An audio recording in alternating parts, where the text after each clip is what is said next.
നമസ്കാരം. മിഡിൽ ഈസ്റ്റിലെ യുദ്ധമേഘങ്ങൾക്കിടയിൽ ലോകരാഷ്ട്രീയം മറ്റൊരു നിർണായക വഴിത്തിരിവിലേക്ക് നീങ്ങുകയാണ്. വർഷങ്ങളായി പരസ്പര വിശ്വാസത്തിന്റെയും തന്ത്രപരമായ കൂട്ടുകെട്ടിന്റെയും പ്രതീകമായി കണക്കാക്കപ്പെട്ടിരുന്ന അമേരിക്കൻ പ്രസിഡന്റ് ഡൊണാൾഡ് ട്രംപും ഇസ്രായേൽ പ്രധാനമന്ത്രി ബെന്യാമിൻ നെതന്യാഹുവും തമ്മിലുള്ള ബന്ധത്തിൽ ഇപ്പോൾ വിള്ളലുകൾ കൂടുതൽ വ്യക്തമാവുകയാണ്.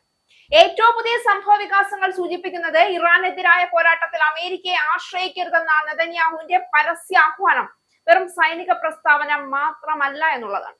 വാഷിംഗ്ടണിലേക്കുള്ള ഒരു രാഷ്ട്രീയ മുന്നറിയിപ്പ് കൂടിയാണ്. ഇറാനുമായുള്ള സംഘർഷം, ഹിസ്ബുള്ളയെ ചുറ്റിപ്പറ്റിയ പ്രതിസന്ധി, അമേരിക്ക ഇറാൻ ചർച്ചകൾ എന്നിവയുടെ പശ്ചാത്തലത്തിൽ ട്രംപ് ഭരണകൂടം നയതന്ത്രത്തിനാണ് കൂടുതൽ പ്രാധാന്യം നൽകുന്നത്. എന്നാൽ നെതന്യാഹു ഇപ്പോഴും കടുത്ത സുരക്ഷാ നിലപാടിൽ ഉറച്ചു നിൽക്കുകയാണ്. ഈ സാഹചര്യത്തിലാണ് ഇസ്രായേൽ സ്വന്തം ആയുധ നിർമ്മാണ ശേഷി വർദ്ധിപ്പിക്കണമെന്നും ഭാവിയിൽ അമേരിക്കയുടെ പിന്തുണയെ മാത്രം ആശ്രയിക്കാനാവില്ല എന്നും പ്രഖ്യാപിച്ചിരിക്കുന്നത്.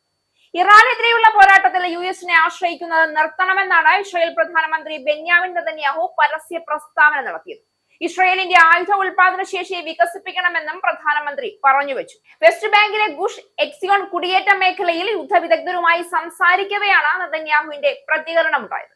അമേരിക്കൻ സുഹൃത്തുക്കളിൽ നിന്ന് ലഭിച്ച പിന്തുണയ്ക്ക് നെതന്യാഹു നന്ദി പറയുകയും ചെയ്തു.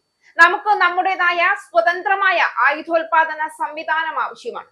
സ്വന്തം ആയുധങ്ങൾ നമ്മൾ നിർമ്മിച്ചേ തീരൂ. ഇറാനെയും അവരുടെ ആശ്രിത സംഘങ്ങളെയും നമ്മൾ നേരിട്ടുകൊണ്ടിരിക്കുകയാണ്. നമ്മൾ അവർക്ക് ശക്തമായ തിരിച്ചടി നൽകി. ആക്രമണം ഇതുവരെ അവസാനിച്ചിട്ടില്ല. 30 വർഷം കഴിയുമ്പോൾ നാം എവിടെയായിരിക്കും എന്നത് നമ്മുടെ ശക്തിയെ ആശ്രയിച്ചിരിക്കും. മറ്റുള്ളവരെ ആശ്രയിക്കുന്നതിൽ നിന്ന് മോചനം നേടണം. കൂടുതൽ കരുത്താർജിക്കണം. കൂടുതൽ സാങ്കേതിക വിദ്യ ഉൾക്കൊള്ളണം. കമാൻഡർമാരുടെ കൂടുതൽ തലമുറകളെ പരിശീലിപ്പിക്കണം. നമ്മുടെ ഭാവി നിർണ്ണയിക്കുന്നത് ഇതൊക്കെയാണ് എന്നാണ് നെതന്യാഹു പറഞ്ഞു വെച്ചത്. ഒരു കാലത്ത് ഇറാനെതിരെ ഒരേ സ്വരത്തിൽ സംസാരിച്ചിരുന്ന ട്രംപും നെതന്യാഹുവും ഇന്ന് വ്യത്യസ്ത വഴികളിലൂടെയാണ് സഞ്ചരിക്കുന്നത്.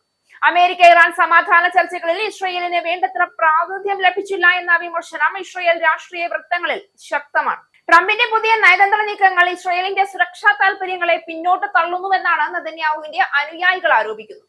അതേസമയം ഇസ്രായേലിലും അമേരിക്കയിലും ഇരു നേതാക്കൾക്കും നേരെ ജനാഭിപ്രായത്തിൽ അസംതൃപ്തി ഉയരുന്നുവെന്ന സർവേ ഫലങ്ങളും പുറത്തു വന്നിരിക്കുകയാണ്. യുദ്ധനിർവഹണത്തിൽ നെതന്യാഹുവിന്റെ നേതൃത്വത്തെ ചോദ്യം ചെയ്യുന്ന ശബ്ദങ്ങൾ ഇസ്രായേലിൽ ശക്തമാകുമ്പോൾ ട്രംപിന്റെ ഇറാൻ നയങ്ങളോട് അമേരിക്കൻ ജനതയുടെ ഒരു വിഭാഗവും അതൃപ്തി രേഖപ്പെടുത്തുന്നു.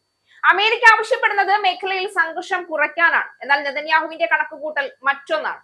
ഇറാനെയും അതിന്റെ പ്രോക്സി ഗ്രൂപ്പുകളെയും പൂർണ്ണമായി ദുർബലപ്പെടുത്താതെ സമാധാനം സാധ്യമല്ല എന്നാണ് അദ്ദേഹത്തിന്റെ നിലപാട്. ഈ വ്യത്യസ്ത സമീപനങ്ങളാണ് ട്രംപ് നെതന്യാഹു ബന്ധത്തെ കൂടുതൽ സങ്കീർണമാക്കുന്നത്.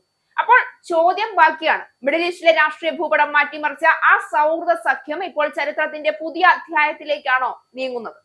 അമേരിക്കയും ഇസ്രായേലും തമ്മിലുള്ള തന്ത്രപരമായ ഐക്യം തുടരുമോ? അതോ ഇറാൻ പ്രതിസന്ധി ട്രംപിനെയും നെതന്യാഹുവിനെയും രണ്ട് ധ്രുവങ്ങളിലാക്കി മാറ്റുമോ?